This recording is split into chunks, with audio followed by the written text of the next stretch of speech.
Vous écoutez À chacun son soleil, le podcast qui réfléchit à une astrologie moderne et libératrice. Bienvenue dans le nouveau paradigme, bienvenue dans l'ère du Verseau.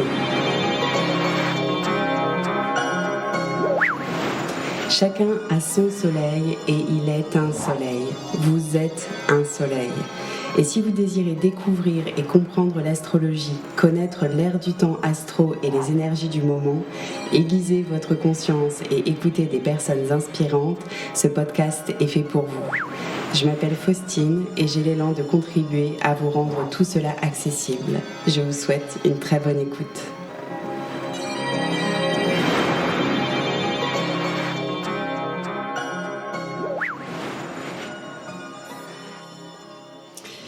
Bonjour à tous et bienvenue pour ce deuxième épisode. Aujourd'hui, on va se parler un peu d'astrologie, bien entendu. J'avais envie de vous faire découvrir un peu plus avant le collectif d'études astrologiques que je porte avec Fanchon Pradaliroy et Marilène Serra, qui se nomme Une astrologie pour l'ère du Verseau. Donc aujourd'hui, on va s'intéresser à la définition de ce mot. Qu'est-ce que l'astrologie et surtout quel type d'astrologie nous anime et que nous proposons de transmettre. Puis dans la deuxième partie de l'épisode, j'aurai la joie de retrouver Marilène Serra justement, avec qui on se prêtera un petit jeu de questions-réponses pour affiner notre propos et surtout tenter de démonter quelques idées reçues, parfois bien légitimes. Comme par exemple, quid de la liberté quand on parle astrologie? Faut-il y croire pour que ça marche? Quid de l'horoscope du télé 7 jours? Est-ce de la voyance, de la thérapie, etc., etc. Petite info pratique, si à la suite de cet épisode vous souhaitez en apprendre encore davantage, dès demain je vous proposerai un épisode bonus, une discussion à 3 voix avec Fanchon et Marilène. Nous y discutons de comment transmettre l'astrologie et de comment devenir astrologue. Mais revenons à notre épisode du jour. Qu'est-ce que l'astrologie et que fait-on de tous ces clichés que la discipline véhicule parfois ? J'espère que vous apprécierez cet épisode, peut-être même de là à lui laisser 5 étoiles. Allez, c'est parti!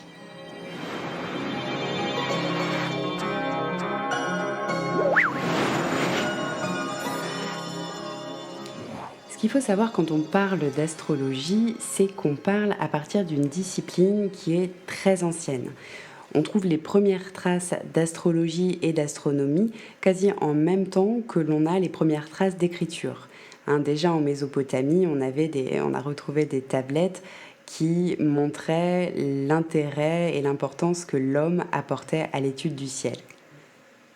Donc c'est vraiment une discipline qui est millénaire. Et en fait, avant le paradigme séparatiste de la Renaissance, il n'y avait pas de différence entre l'astronomie et l'astrologie. Alors je dis paradigme séparatiste, ça n'est pas péjoratif, puisqu'à la Renaissance, on a séparé l'astrologie de l'astronomie, tout comme on a séparé alchimie et chimie, physique et métaphysique, afin de pouvoir affiner au niveau des sciences. Donc ce n'est pas une mauvaise chose, mais c'est vrai qu'autrefois, il n'y avait pas de distinction. Tout ça, ça n'est pas anodin, puisque du coup, on se rend compte que l'astrologie, elle a plus de 3000 ans. Et en fait, durant sa longue histoire, cette discipline a beaucoup évolué. Au XIXe siècle, par exemple, on se rend compte que la pratique de l'astrologie, c'était comme un petit peu figé, elle était devenue parfois un petit peu fumeuse, ou en tout cas très événementielle. On n'en demandait pas plus à l'astrologue de vous dire ce que l'on devait faire et sans chercher à comprendre plus haut et plus loin.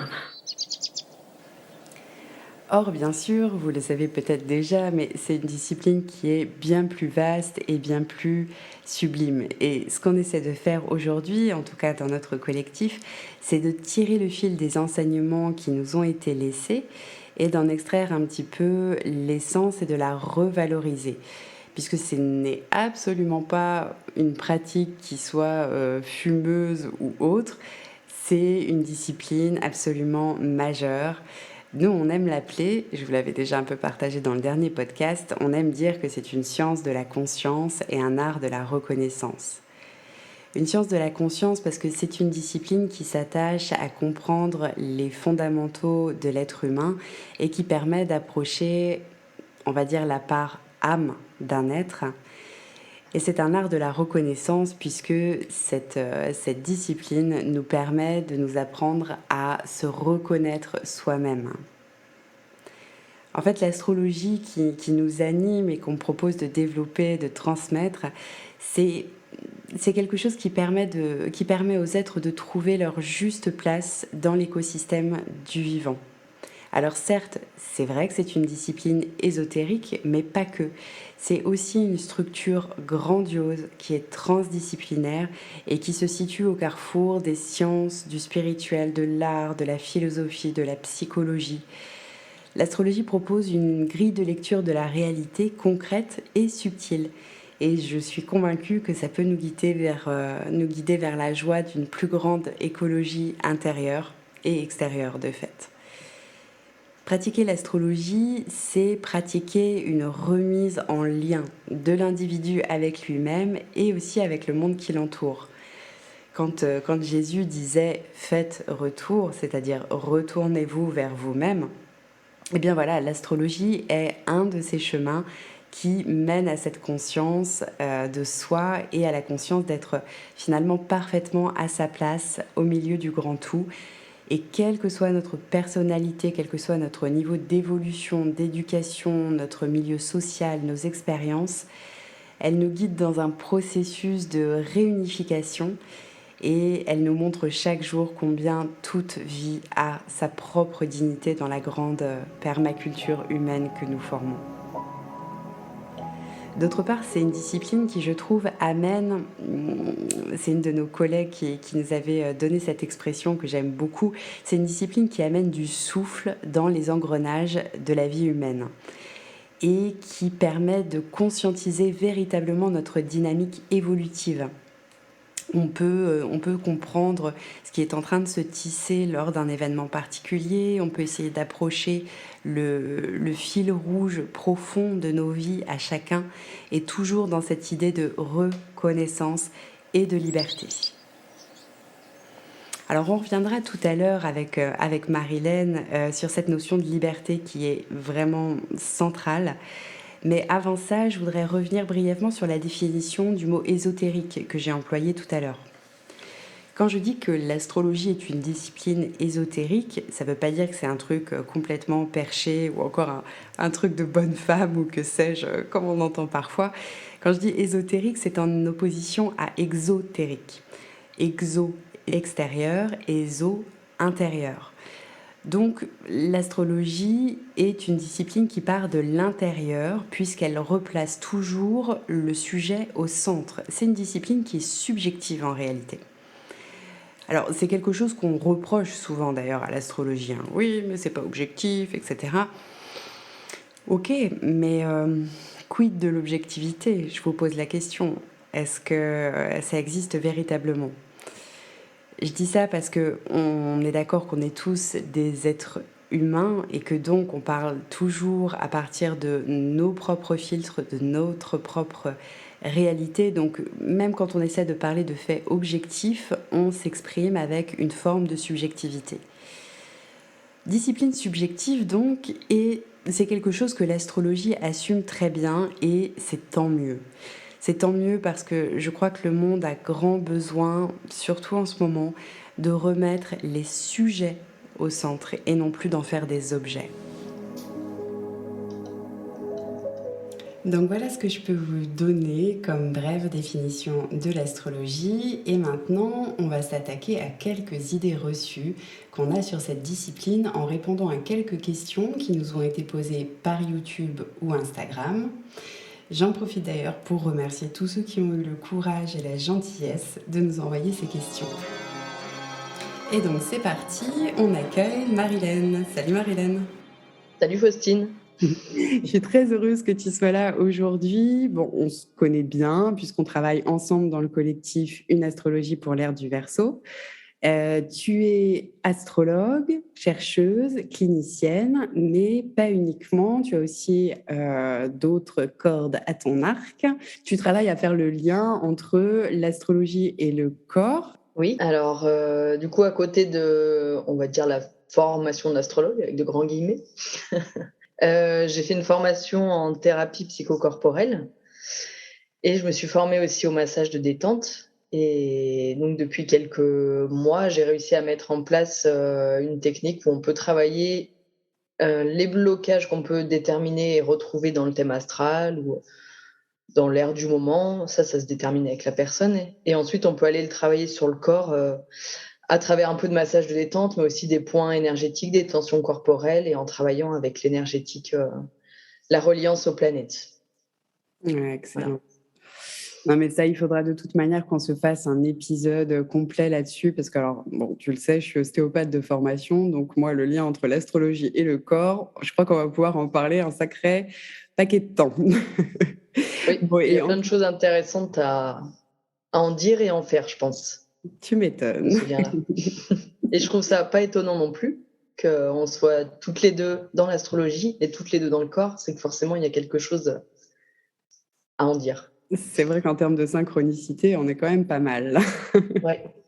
Et sinon, je précise pour les auditeurs et auditrices que tu as un excellent blog qu'il faut absolument aller visiter et que tu rythmes au rythme des lunaisons, en fait, et ça vous donne tout un aperçu sur l'ère du temps astrologique. Donc, n'hésitez pas, je vous mettrai le lien en descriptif.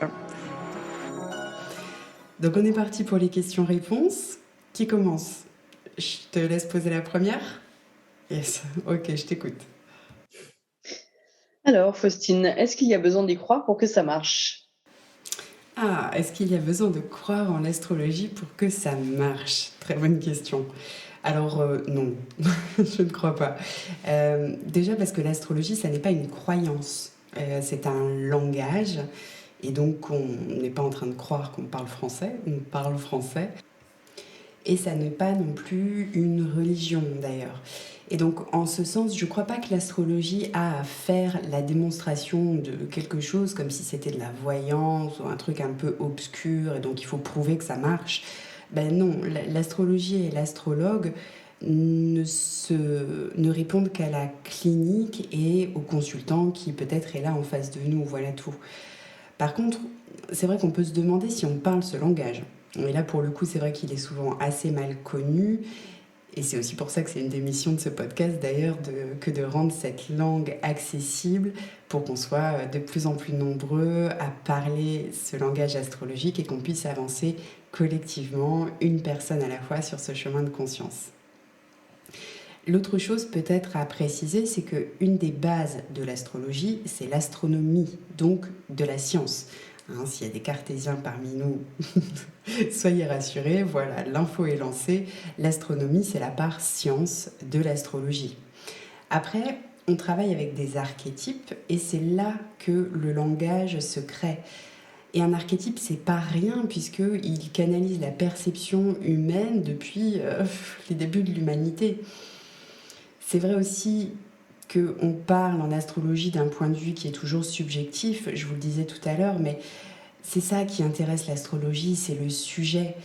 Et cette discipline, c'est véritablement une porte d'entrée sur l'être qui est sujet et que l'on décode, que l'on découvre par un langage symbolique. Toute la puissance des symboles fait une partie de la puissance de l'astrologie. Et pour terminer, je dirais que c'est comme dans toutes les sphères de la vie, on a tout à fait le droit d'être sceptique, d'y aller et de voir. Moi-même au démarrage, la première fois que j'ai fait faire mon thème, j'avais pas mal de préjugés sur la discipline.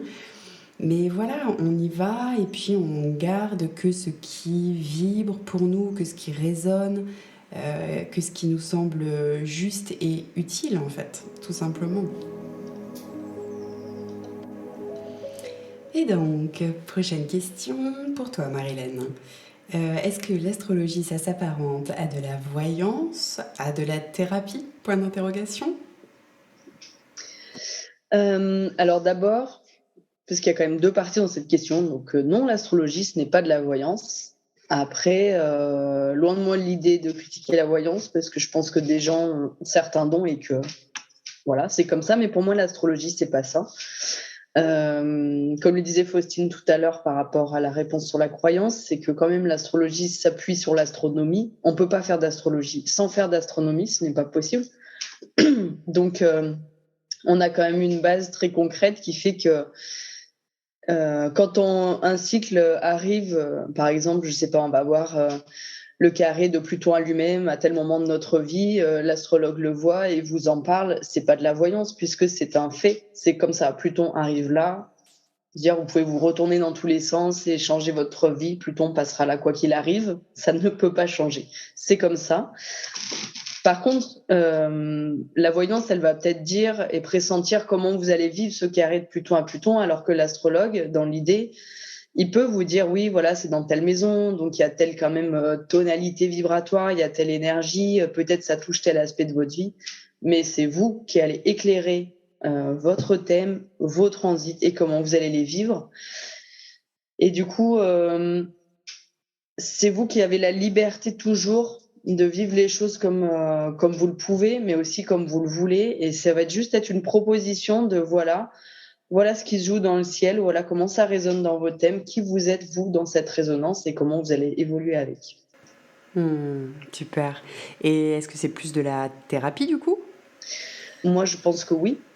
Dans le sens où pour moi, être thérapeute, c'est être un accompagnant en fait sur un bout de vie, mais vraiment juste presque comme un témoin en fait. C'est juste une présence humaine à un moment donné où on en a besoin pour passer un passage, pour comprendre des choses, voilà, on a besoin des autres et donc parfois d'un thérapeute. Et donc pour moi, l'astrologie, oui, c'est thérapeutique parce que l'astrologue à un moment, il va être là et il va nous ouvrir notre ciel et il va nous dire voilà, tu es tout ça, vous êtes tout ça. Et c'est se réapproprier ensuite tout ce que l'astrologue a donné, mais du coup, oui, pour moi, l'astrologie, c'est l'astrologue n'est pas forcément thérapeute, mais l'astrologie est thérapeutique. Ouais, c'est une belle nuance que tu fais là parce que effectivement, l'astrologue n'a pas la prétention de remplacer un psychologue, un médecin ou quelque thérapeute que ce soit. Mais par contre, c'est vrai que la discipline, comme elle nous renseigne sur la connaissance de nous-mêmes, en ce sens-là, elle est thérapeutique. Alors peut-être que ça fait bien le lien aussi avec une autre question qu'on a reçue via Instagram, où la personne posait cette question que je trouve très intéressante, de se dire mais je ne comprends pas comment l'astrologue peut prévoir des choses qui vont se passer dans le temps alors que l'être humain est censé être libre. On aurait envie de répondre à c'est une bonne question. Je sais pas, la première partie de réponse que moi j'ai envie de fournir, c'est ce que tu as déjà évoqué tout à l'heure, c'est-à-dire que on ne fait pas de la voyance et on ne fait pas de prédiction. Il serait une erreur, je crois, en tant qu'astrologue, d'essayer de projeter sur la personne ou sur un moment collectif les formes de manifestation qui vont se mettre en place. L'astrologue n'est pas là pour dire « il va se passer ça ». Non. Nous, ce qu'on sait, c'est qu'on est dans tel cycle, il y a telles énergies qui sont en jeu et qu'elles peuvent se manifester selon la liberté de chaque être humain et de chaque collectif. Oui, moi, je dirais que ça résonne aussi en termes de niveau de conscience, mais qu'en fait, ça marche pour toute la vie, tout le temps. C'est-à-dire que tout ce qui nous arrive, on a plus ou moins un degré de liberté suivant où on en est. Bon, évidemment, j'enlève pas le côté, ça dépend aussi de quel milieu on vient, des moyens qu'on a, de l'endroit où on vit. Enfin, je veux dire, quand on grandit dans un pays en guerre, forcément, on a moins de possibilités et de liberté qu'à d'autres moments. Mais bon, je dis ça pour préciser le propos, mais je pense quand même que c'est de la prédiction si on reste figé, bloqué dans les choses. Tant qu'on essaye d'évoluer dans la conscience de soi, la conscience de l'autre, la conscience du monde, on va avoir tout un panel de choix qui vont s'offrir à nous. C'est pas forcément évident à chaque fois. Parfois, je pense aussi qu'il y a des espèces d'entonnoirs de vie, des épreuves quelque part qu'on n'évitera pas, mais ça nous enlève pas la liberté de comment je vais la vivre. Comment je vais passer ce moment-là, comment je me permets de voir aussi ce que ça m'ouvre en porte, ce que ça me permet. Et dans ce sens-là, pour moi, on est toujours libre. Maintenant, je crois aussi aux notions, mais ça c'est quelque part personnel, de karma, de choses qu'on doit rééquilibrer, de prise aussi dans des karmas collectifs, parce qu'on vient avec une génération, parce qu'on vient avec des poids, mais aussi des aspirations qui font que parfois on peut avoir ce sentiment qu'on n'a pas de choix et que donc on est pris dans une destinée qui nous plombe. Mais en fait, plus on évolue en conscience, plus on se libère, plus on est libre. Mais libre, comment? Il y avait une phrase que j'aimais bien, c'était quelque part la liberté, c'est de choisir ses chaînes, quoi. Donc, oui, on a des chaînes, on est incarné, on est dans tel pays, dans tel monde, dans tel moment, mais quelle chaîne je choisis de prendre et comment je choisis de l'alléger ou pas. Je ne sais pas si ça répond très exactement à la question, mais... J'avais en tête un peu le même type de phrase, je ne sais plus qui a dit ça, mais que la liberté, ce n'est pas l'absence de contraintes, c'est la possibilité de choisir. Et en ce sens, effectivement, l'être humain reste toujours libre. L'astrologie, en fait, qu'on soit favorable aux idées de destin, de destinée, de karma, etc., j'ai envie de dire peu importe, parce que l'astrologie nous permet de donner comme le fil rouge de nos vies. Et chaque fil rouge, mêlé les uns aux autres, ça crée une tapisserie gigantesque qui est celle de l'humanité. Et savoir quel fil on est exactement rend libre. Charles Vouga disait que c'est ainsi qu'on passe au-dessus de sa croix, en fait.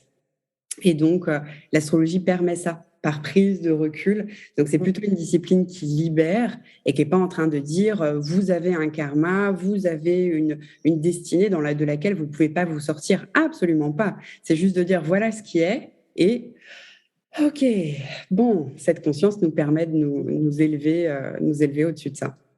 Ben, c'est exactement ce que disait Charles Vouga. Alors, j'ai peut-être pas la phrase exacte, mais connais la loi. Et la loi Et t'affranchira. la loi t'affranchira. Ouais. Voilà. Et c'est vrai que cette phrase, elle est c'est hyper puissant. puissante. Ouais. Et je crois qu'il l'a détourné un petit peu parce qu'originellement, ça serait une phrase du Christ. Donc, qu'il a légèrement détourné, mais qui est vraiment pleine de sens, quoi. Pleine de sens. Et évidemment, quand on parle de la loi, on ne parle pas de la loi humaine, enfin, je veux dire, incarnée sur Terre, mais des lois universelles, cosmiques. Ouais. Et c'est vrai que l'astrologie permet les grands dessins, on les connaîtra pas, mais en tout cas, on peut avec l'astrologie approcher les grandes lois qui régissent un peu le fonctionnement humain. C'est magique. Ouais. C'est génial de toute façon, l'astrologie. Mais oui, bien sûr. Alors après, il y avait une autre question qui m'a fait beaucoup rire et à la fois qui fait partie quand même, je trouve, des grandes idées reçues qu'on a encore sur l'astrologie.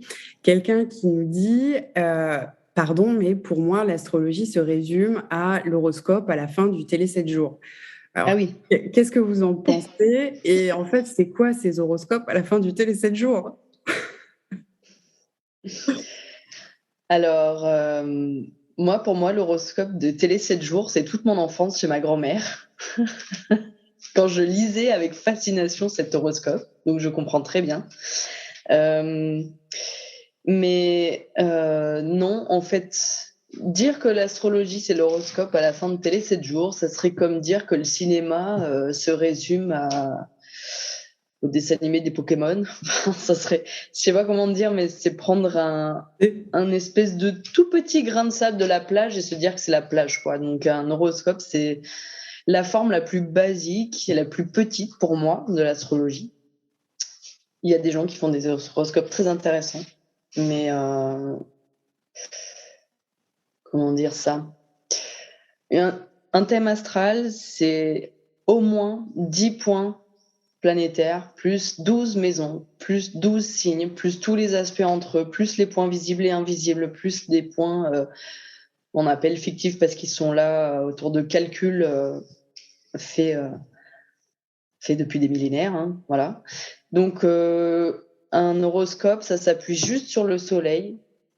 Et là, on a, je sais pas, au moins 144 interactions dans un thème astral, au moins. Donc, on peut pas faire un horoscope juste avec le soleil, quoi. Voilà. Non, non, c'est vrai, je crois il y a près de 20 000 possibilités différentes de toute manière. Donc, oui, l'horoscope est un peu court, c'est certain. C'est pas une pratique qu'il faut dénigrer du tout, mais je comprends parce que la personne qui a posé la question disait bah oui, mais c'est là où j'accroche pas, c'est que en fait, on dit deux phrases, ben, tout le monde va pouvoir s'identifier d'une manière ou d'une autre.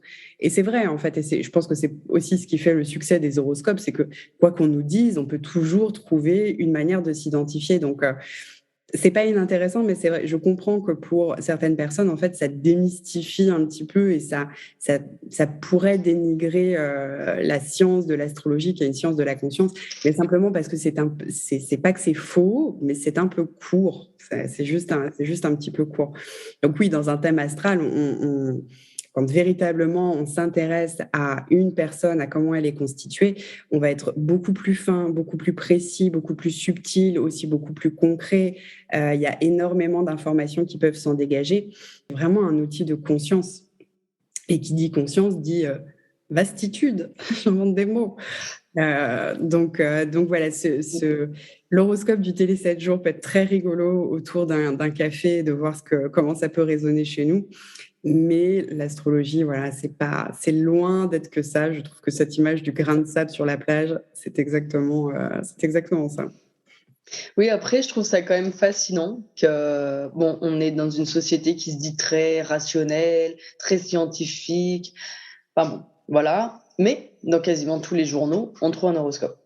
Et je trouve cette pointe d'ésotérisme comme ça qui reste ancrée dans une espèce de tradition bizarre. Et ben, je me dis que c'est aussi le petit grain de folie, de mystère et de vivant qui reste dans un monde assez, bon là je le caricature un peu, mais qui est quand même très figé. Et il y a ce petit grain de sable justement de folie qui reste et qui nous relie à quelque chose. Je pense que ça a plus de sens que ce qu'on croit, qui est cet horoscope qui reste dans les journaux. Ah, Ça dénote de quelque chose qu'on a quand même envie d'aller toucher, quoi. c'est clair. Ah, c'est super intéressant ce que tu soulèves. Effectivement, ça pourrait signer un petit peu, mine de rien, cette aspiration qu'a l'homme à se relier à autre chose, à recevoir une guidance, à sentir qu'il est dépassé par plus grand que lui. Et puis cette petite touche qui a l'air un peu magique, quoi. Genre, ah, tiens, il y aurait un message quelque part. Donc oui, c'est intéressant ce que tu soulignes et ça enlève du coup, je trouve, cette connotation un peu péjorative qu'il peut y avoir sur ces petits horoscopes de qualité ou pas de qualité, mais en tout cas, ouais, ça signe quelque chose. Oui, c'est plus agréable de le voir comme ça, je trouve.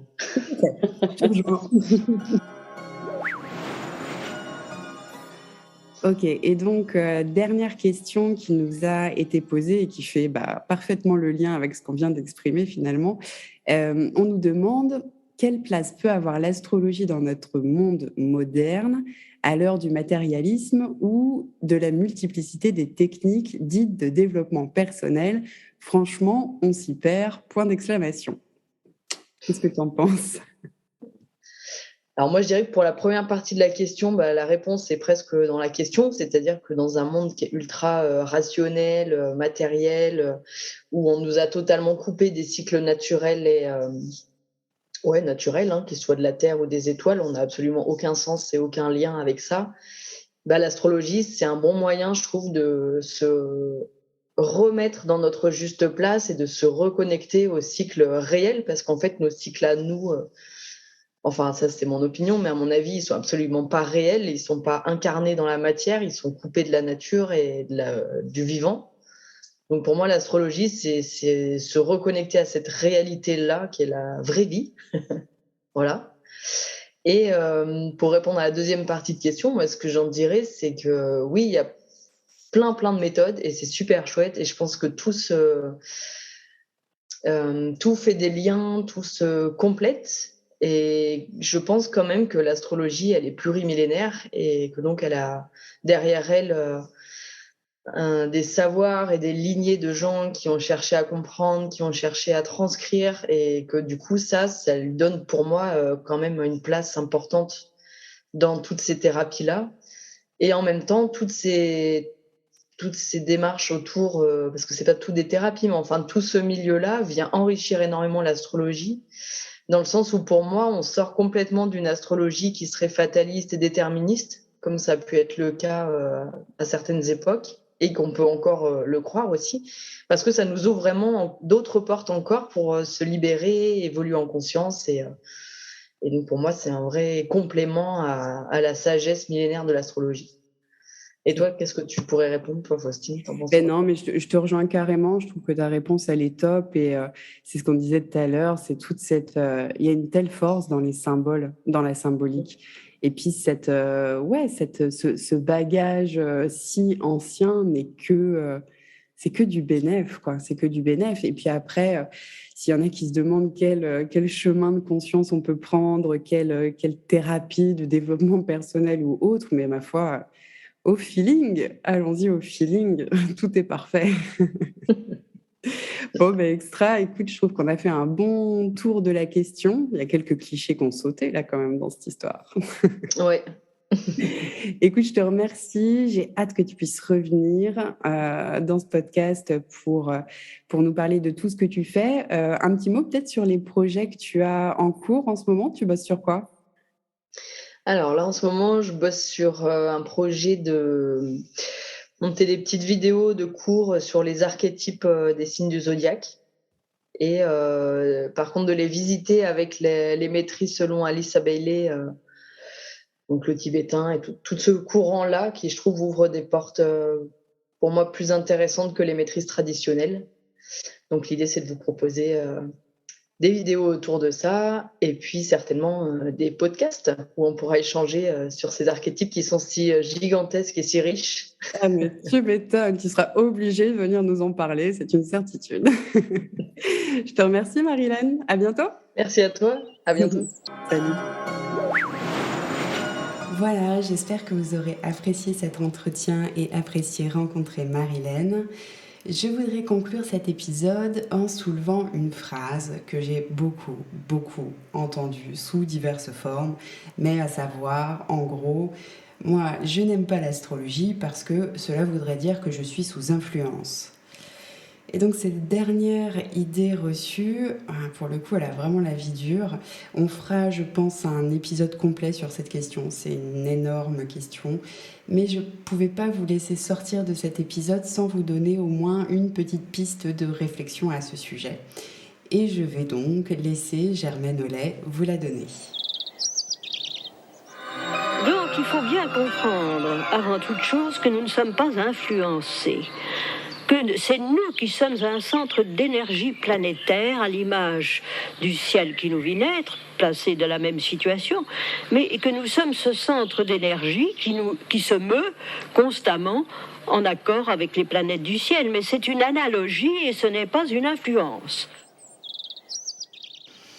C'est une analogie et ça n'est pas une influence. Et oui. Les planètes du ciel sont en synchronicité, en miroir avec vos planètes intérieures. Les astres, jusqu'à preuve scientifique du contraire, ne nous influencent pas, ne nous dirigent pas. Les astres ne sont pas nos bienfaiteurs ou nos bourreaux.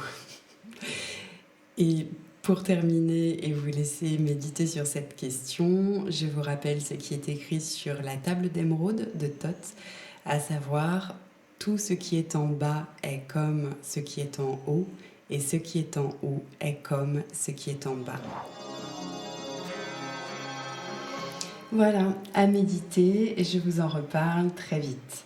En tout cas, j'espère que vous avez apprécié ce moment en notre compagnie et que cela aura pu peut-être moduler votre regard sur cette discipline qui nous passionne. En attendant de se retrouver ici, direction nos différentes plateformes, Instagram, YouTube ou le site, si vous avez apprécié cet épisode et souhaitez soutenir ce podcast, abonnez-vous, lâchez-vous sur les étoiles. Je vous remercie de votre écoute et je vous souhaite un beau chemin de conscience entre la terre et le ciel.